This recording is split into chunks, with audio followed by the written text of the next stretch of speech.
जल्द ही भारतीय नौसेना के बेड़े में निर्माणाधीन स्वदेशी विमान वाहक जलपोत आईएनएस विक्रांत भी शामिल हो जाएगा। इसके बाद भारत उन चुनिंदा देशों में से एक होगा जिनके पास दो विशाल विमान वाहक जलपोत होंगे। आत्मनिर्भरता की ओर बढ़ते हमारे कदम सच्चे राष्ट्रीय गौरव और भावना के अनुरूप हैं।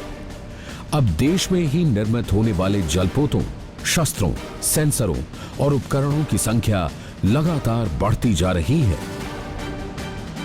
भारतीय नौसेना के निर्माण में आत्मनिर्भरता को बढ़ावा देने के लिए नौसेना ने अपना ही एक डिज़ाइन डायरेक्टरेट तकरीबन 50 साल पहले स्थापित किया। इसके साथ साथ स्वदेशीकरण को मद्देनज़र रखते हुए हमने अपने युद्धपोतों का निर्माण भारतीय स्वदेशी यार्ड्स में ही शुरू कर दिया। आज हमें गर्व है कि हमारे भविष्य की नौसेना की नींव आत्मनिर्भरता और स्वदेशीकरण पर रखी गई है और 41 जहाज और पनडुब्बियां हमारे अपने ही स्वदेशी शिपयार्ड्स में बनाए जा रहे हैं। हर साल 5-6 युद्धक जहाजों को बेड़े में शामिल करने की महत्वाकांक्षी योजना है। Aircraft carriers, stealth frigates, destroyers, corvettes, mine sweepers, amphibious युद्धक जहाजों और विमानों और पनडुब्बियों के आने पर भारतीय नौसेना की प्रहार क्षमता और भी तेज और भी अचूक हो जाएगी। भारतीय नौसेना आधुनिकीकरण की राह पर है और वो भी अधिक से अधिक स्वदेश में निर्मित क्षमताओं और उपकरणों के साथ।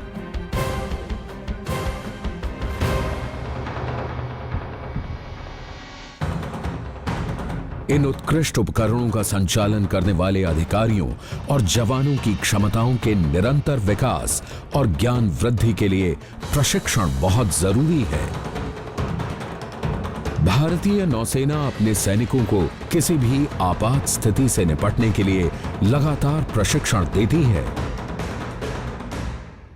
साथ ही उन्हें आधुनिक सिमुलेटरों के जरिए शिप हैंडलिंग, हेलीकॉप्टर के लिए जरूरी फ्लाइट और टैक्टिकल शिक्षा और उड़ान दल के सदस्यों के लिए अत्यावश्यक वाटर सर्वाइवल ट्रेनिंग भी दी जाती है।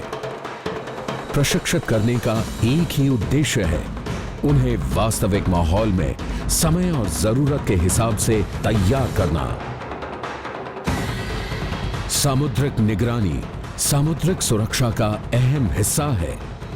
भारत की समुद्री तटरेखा 7,500 किलोमीटर से भी अधिक लंबी है और हमारा विशिष्ट आर्थिक क्षेत्र EEZ 20 लाख वर्ग किलोमीटर से भी अधिक विस्तृत क्षेत्र में फैला है। समुद्री तटरेखा और विशिष्ट आर्थिक क्षेत्र की सुरक्षा जिम्मेदारियों के प्रति हर पल सजग, सतर्क और सचेत रहती है भारतीय नौसेना। समुद्र में अपना वर्चस्व बनाए रखने के लिए जरूरी है आसमान में भी अपनी मारक शक्ति बनाए रखना। हवा से हवा और हवा से सतह पर मार करने वाली मिसाइलें, युद्धपोतों पर तैयार खड़े लड़ाकू विमानों का दस्ता और एंटी सबमरीन हेलीकॉप्टर स्क्वाड्रन, ये है एक बेजोड़ मेल।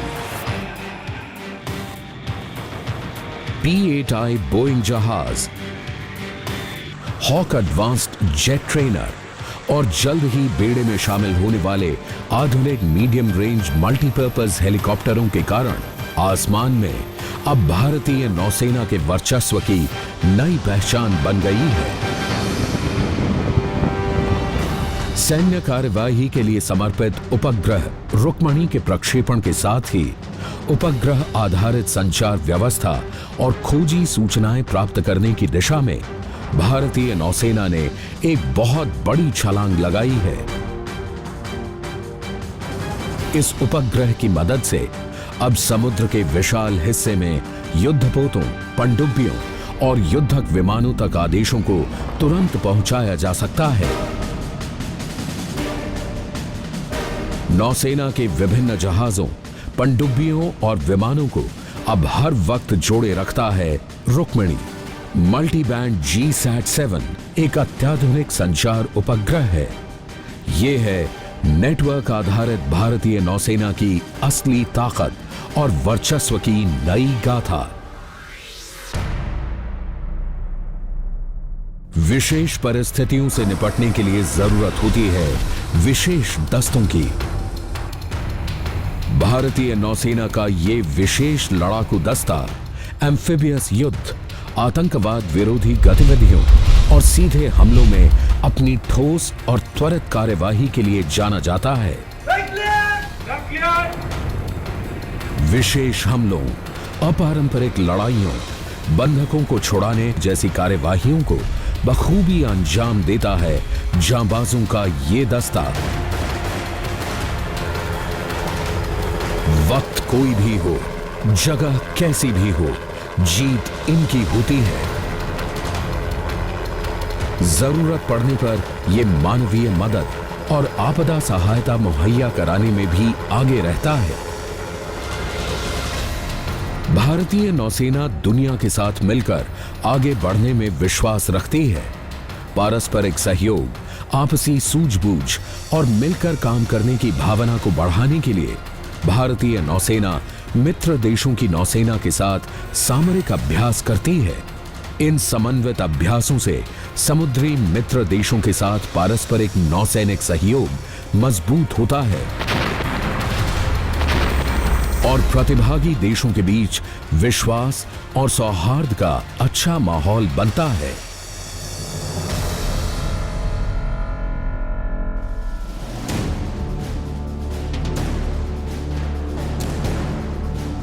भारतीय नौसेना को एक शक्तिशाली नौसेना बनाने का श्रेय जाता है इसके अधिकारियों और जवानों को। विभिन्न प्रशिक्षण संस्थानों में प्रशिक्षित होकर यहां पहुंचने वाले युवाओं के समूचे व्यक्तित्व का कायाकल्प हो जाता है। एक तरफ व्यावहारिक और सैद्धांतिक शिक्षा, प्रयोगशालाएं, पुस्तकालय,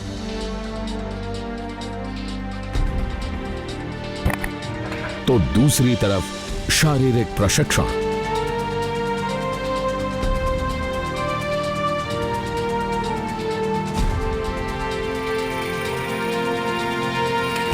तैराकी और बाह्य गतिविधियां हैं जो इन्हें देश के बेहतर सुसंस्कृत नागरिक के रूप में निखारता है।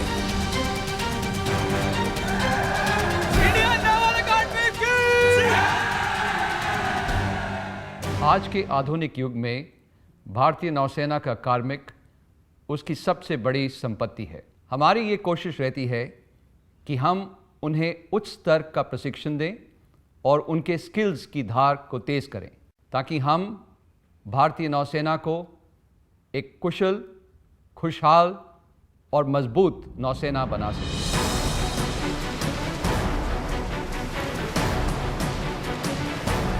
चाहे तूफानी समुद्र हो, आकाश की अनंत ऊंचाई हो या सतह के नीचे अथाह गहराई, जितनी कठिन चुनौती होगी उतना ही उत्कृष्ट होगा एक भारतीय